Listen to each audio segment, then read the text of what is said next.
Hello दोस्तों। आज हम लोग कंप्यूटर के मोस्ट इम्पॉर्टेंट एमसीक्यू सीरीज का सेट 4 लगाएंगे कुछ ऐसे क्वेश्चनों के साथ जो एग्जाम्स में बार बार पूछे जाते हैं।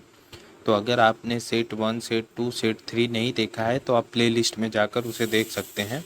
तो चलिए शुरू करते हैं आज का सेट 4। आज का पहला क्वेश्चन है, कंप्यूटर के आविष्कारक कौन है? तो इसका आंसर है ऑप्शन सी, चार्ल्स बेबेज।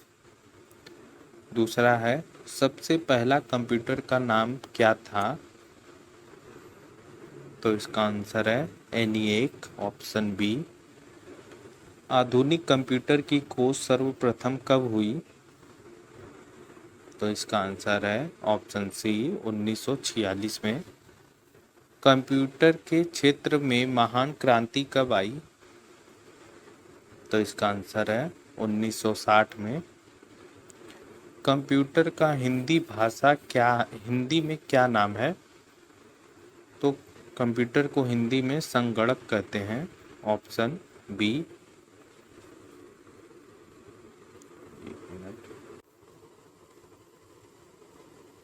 छठवां क्वेश्चन है, कंप्यूटर साक्षरता दिवस कब मनाया जाता है? तो इसका आंसर है 2 दिसंबर को, ऑप्शन डी। सीपीयू का पूर्ण रूप क्या है? तो सीपीयू का full form central processing unit, option A. इनमें से कौन सा सर्च इंजन नहीं है? तो इसका आंसर है option D, war from alpha. ये कोई सर्च इंजन नहीं होता है। निम्न में से कौन सा इनपुट इकाई है? तो इसमें से कौन सा इनपुट डिवाइस कौन सा है? तो ये सभी इनपुट डिवाइस होते हैं, mouse, keyboard, scanner. 1 kilo byte में कितने बाइट होते हैं? तो ये याद रखिए, बहुत ही मोस्ट इम्पॉर्टेंट है। 1 किलो बाइट में 1024 बाइट होते हैं और 1 MG में 1024 किलो बाइट होते हैं। MG से बड़ा आता है GB। 1 GB में 1024 MG होते हैं। फिर GB से बड़ा होता है TB। तो 1 TB में 1024 GB होते हैं। तो चलिए अगला क्वेश्चन, 1 MB में कितने बाइट के बराबर है? 1 MB कितने बाइट के बराबर है? तो ये गलत दिया है। 1 MB कितने किलो बाइट के बराबर होना चाहिए? तो आंसर होगा ऑप्शन ए, 1024 किलो बाइट के बराबर होता है 1 MG। 12वां क्वेश्चन है, 1 GB कितने बाइट के बराबर होता है? तो 1 GB 1024 MB के बराबर होता है। कंप्यूटर में प्रयुक्त आईसी चिप बनता है। जो आईसी चिप का यूज तीसरे जनरेशन में हुआ था, वो किस चीज़ का बना था या बनता है? तो उसको बोलते हैं ऑप्शन डी, सिलिकॉन का बना होता है। ये बहुत बार एग्जाम में आ चुका है, एसएससी के, रेलवे के, जिसमें भी कंप्यूटर पूछता है। ये बहुत ही कॉमन क्वेश्चन होता है। इंटरनेट इंटरनेट के पते में पते में पद HTTP का पूर्ण रूप क्या है? तो HTTP जो लगा होता है, कोई भी हम लोग इंटरनेट पे सर्च करते हैं तो उसके आगे HTTP करके लिखा होता है, उसका पूर्ण रूप क्या होता है? तो उसका आंसर है hyper text transfer protocol, option D. 15वां क्वेश्चन है, किसी कंप्यूटर के प्रोग्राम में बच्चों द्वारा प्रयुक्त भाषा प्रायः कौन सी होती है? तो बच्चों द्वारा प्रयुक्त भाषा लोगो होती है, ऑप्शन सी। एक सुहास निजी कंप्यूटर जो आपकी गोद में रखने लायक छोटा सा होता है, उसे क्या कहते हैं? तो उसे नोटबुक बोलते हैं, ऑप्शन बी। कोडांतरक एक प्रोग्राम है, वह निम्नलिखित में से किसके प्रोग्राम का रूपांतरण है? तो इसका आंसर है ऑप्शन डी, कोडांतरक से मशीन तक। मल्टी प्रोसेसिंग होती है, ये भी कई बार एग्जाम्स में आ चुका है। तो मल्टी प्रोसेसिंग का आंसर होगा एक से अधिक प्रोसेसर द्वारा मल्टी प्रोसेसिंग होती है। निम्नलिखित में से ऑप्टिकल मेमोरी है, तो ऑप्टिकल मेमोरी CD रोम होती है, ऑप्शन सी।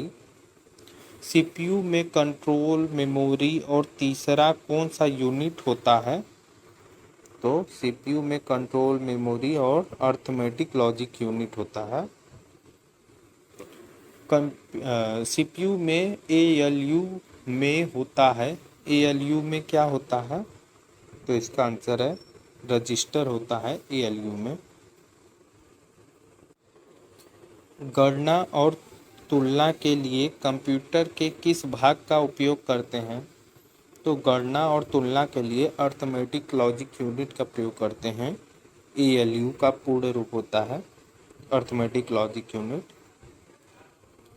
एक हार्डवेयर डिवाइस जो डाटा को अर्थपूर्ण इंफॉर्मेशन में परिवर्तित करता है उसे क्या कहते हैं? तो उसे प्रोसेसर कहते हैं। प्रोसेसर के 3 मुख्य भाग हैं, तो प्रोसेसर के 3 मुख्य भाग क्या होते हैं? तो इसका आंसर है option B, ALU, control unit और रजिस्टर। ये तीनों प्रोसेसर का मुख्य भाग होता है। CPU और इनपुट डिवाइस और आउटपुट डिवाइस के बीच सिग्नल में मूवमेंट को कौन नियंत्रित करता है? तो CPU और IO का मतलब होता है इनपुट डिवाइस आउटपुट डिवाइस के बीच में कौन मूवमेंट को नियंत्रित करता है? तो इसका आंसर है ऑप्शन ए, कंट्रोल यूनिट इसको नियंत्रित करता है। कंप्यूटर में सेंट्रल प्रोसेसिंग यूनिट का फंक्शन होता है, तो कंप्यूटर में सेंट्रल प्रोसेसिंग यूनिट फंक्शन है, कौन सा फंक्शन है? तो यह है गणना और प्रोसेसिंग करने का एक फंक्शन होता है, मतलब इसी का कार्य होता है, सेंट्रल प्रोसेसिंग यूनिट का कार्य होता है गणना करना और प्रोसेसिंग करना। निम्न में से कौन सा कंप्यूटर की बुनियादी कार्य नहीं है? तो बुनियादी कार्य इनमें से कौन सा नहीं है? तो इसका आंसर है ऑप्शन बी, टेक्स्ट को स्कैन करना, क्योंकि स्कैन करने का काम स्कैनर का होता है जो आपको प्रिंटर में लगा हुआ होता है, तो प्रिंटर से तो अलग होता है कंप्यूटर, तो इसलिए ये कंप्यूटर का बुनियादी कार्य नहीं है। परिचालन संपन्न करता है, तो परिचालन संपन्न अर्थमेटिक करता है, ऑप्शन बी। कंप्यूटर में अधिकांश प्रोसेसिंग किस में होती है? तो कंप्यूटर में अधिकांश प्रोसेसिंग CPU में होती है, सेंट्रल प्रोसेसिंग यूनिट में। आज का लास्ट क्वेश्चन, कंप्यूटर निम्नलिखित में से कौन सा कार्य नहीं होता है? कंप्यूटर निम्नलिखित में से कौन सा कार्य नहीं करता है?